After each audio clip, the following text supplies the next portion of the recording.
అండి. ఈరోజు మన ఛానల్‌లో పన్నీర్ మసాలా గ్రేవీ కర్రీని ఎలా చేయాలో చూద్దామండి. రెసిపీలోకి వెళ్ళే ముందు ఎవరైనా మన ఛానల్‌ని కొత్తగా చూస్తున్నట్టయితే కనుక ఇలాంటి మరిన్ని రెసిపీస్ కోసం సబ్స్క్రైబ్ చేసుకోండి. పక్కనే ఉన్న బెల్ ఐకాన్ క్లిక్ చేయడం మర్చిపోవద్దు. ఇంక లేట్ చేయకుండా ప్రాసెస్‌లోకి వెళ్ళిపోదాం. ముందుగా ఒక బౌల్ తీసుకోండి. అందులోకి పావు టీ స్పూన్ పసుపు, హాఫ్ టీ స్పూన్ ఉప్పు, 1 స్పూన్ కారం వేసుకుని వాటన్నిటిని బాగా మిక్స్ చేసుకోండి. మిక్స్ చేసుకున్న తర్వాత పన్నీర్ని క్యూబ్స్ కింద కట్ చేసుకోవాలి.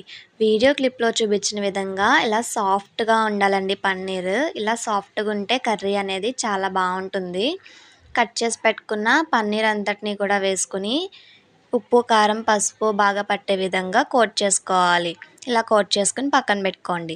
తర్వాత స్టవ్ మీద ఒక ప్యాన్ పెట్టుకోండి. ప్యాన్లోకి 2 టేబుల్ స్పూన్ ఆయిల్ అలాగే 2 టేబుల్ స్పూన్ నెయ్యి వేసుకుని మనం కోట్ చేసి పెట్టుకున్న పన్నీర్ ముక్కల్ని కూడా వేసుకుని ఒక 2 మినిట్స్ ఫ్రై చేసుకోండి. పన్నీర్ని ఎక్కువ ఫ్రై చేయకూడదండి. ఎక్కువగా ఫ్రై చేస్తే పన్నీర్ ముక్క అనేది హార్డ్గా అయిపోతుంది, గట్టిగా అయిపోతుందన్నమాట. అందుకని 2 మినిట్స్ ఫ్రై చేసుకుని ఒక బౌల్లోకి తీసుకుని పక్కన పెట్టుకోండి. ఇప్పుడు అదే ప్యాన్లోకి పన్నీర్ ఫ్రై చేసుకున్న ప్యాన్లోనే సన్నగా పొడుగ్గా కట్ చేసుకున్న ఉల్లిపాయ ముక్కల్ని వేసుకుని ఫ్రై చేసుకోండి.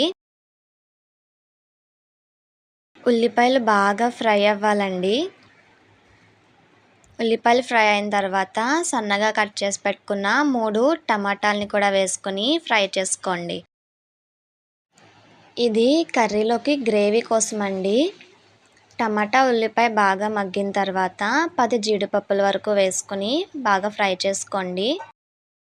ఇలా మగ్గిన దాన్ని బాగా చల్లారనివ్వాలండి. చల్లారిన తర్వాత అంతటినీ కూడా ఒక మిక్సీ జార్లోకి తీసుకుని ఫైన్ పేస్ట్ కింద గ్రైండ్ చేసుకోవాలి. టమాటా, ఉల్లిపాయ, జీడిపప్పు అనేది కర్రీలోకి మంచి గ్రేవీనే కాకుండా టేస్ట్ని కూడా ఇస్తుందండి. గ్రైండ్ చేసుకున్న తర్వాత స్టవ్ మీద ఒక ప్యాన్ పెట్టుకోండి. ప్యాన్ హీట్ అయిన తర్వాత 5 స్పూన్స్ ఆయిల్ వేసుకోండి. ఆయిల్ అనేది హీట్ అయిన తర్వాత 2 బిర్యానీ ఆకు, 2 దాల్చిన చెక్క, 4 లవంగాలు, 1 యాలక్కాయ అలాగే 1 స్పూన్ జీలకర్రను కూడా వేసుకుని ఫ్రై చేసుకోండి. ఇలా ఫ్రై అయిన తర్వాత మనం ముందుగా గ్రైండ్ చేసి పెట్టుకున్న టమాటా, ఉల్లిపాయ పేస్ట్ని కూడా వేసుకుని బాగా ఫ్రై అవ్వనివ్వాలండి. గ్రేవీ పేస్ట్ అనేది ఆయిల్లో బాగా ఫ్రై అయిన తర్వాత 1 స్పూన్ అల్లం వెల్లుల్లి పేస్ట్ని కూడా వేసుకుని పచ్చివాసన పోయేంత వరకు కూడా ఫ్రై చేసుకోండి. అడుగంటకుండా బాగా కలుపుకోండి గ్రేవీ పేస్ట్ అంతటినీ కూడా. ఈ గ్రేవీ పేస్ట్ అనేది బాగా ఫ్రై అయిన తర్వాత 1 స్పూన్ కారాన్ని వేసుకోండి. మీ టేస్ట్కి తగినంత కారాన్ని వేసుకోండి. కారం వేసుకుని అంతా కలిపిన తర్వాత గ్రేవీకి సరిపడా వాటర్ని కూడా యాడ్ చేసుకోండి.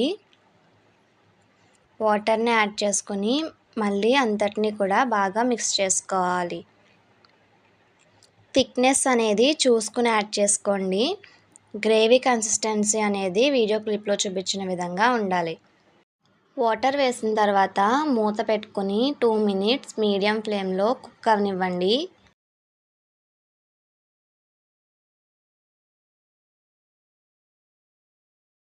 గ్రేవీ కన్సిస్టెన్సీ అనేది కొంచెం దగ్గరకు అయిన తర్వాత మీ టేస్ట్కి తగినంత ఉప్పును కూడా వేసుకోండి. నేను ఇక్కడ రాక్ సాల్ట్ని వేస్తున్నానండి. ఉప్పు అనేది గ్రేవీలో బాగా కలిసే విధంగా కలుపుకోండి. తర్వాత మనం ముందుగా ఫ్రై చేసి పెట్టుకున్న పన్నీర్ క్యూబ్స్ని కూడా వేసుకుని మూత పెట్టుకుని ఒక 5 మినిట్స్ లో ఫ్లేమ్లో కుక్ అవనివ్వండి. పన్నీర్ ఇలా కుక్ అవుతున్నప్పుడు లాస్ట్లో 1 స్పూన్ గరం మసాలాని కూడా వేసుకుని మరొకసారి కలుపుకోండి. అంతేనండి, ఎంతో టేస్టీగా ఉండే పన్నీర్ గ్రేవీ కర్రీ అనేది రెడీ అయిపోయినట్టే. పన్నీర్ కర్రీ చేస్తున్నప్పుడు ఇలా ఒకసారి ట్రై చేయండి, చాలా బాగుంటుంది. ఎలా వచ్చిందో నాతో షేర్ చేసుకోవడం మర్చిపోవద్దు.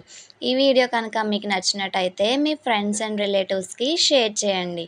Thanks for watching.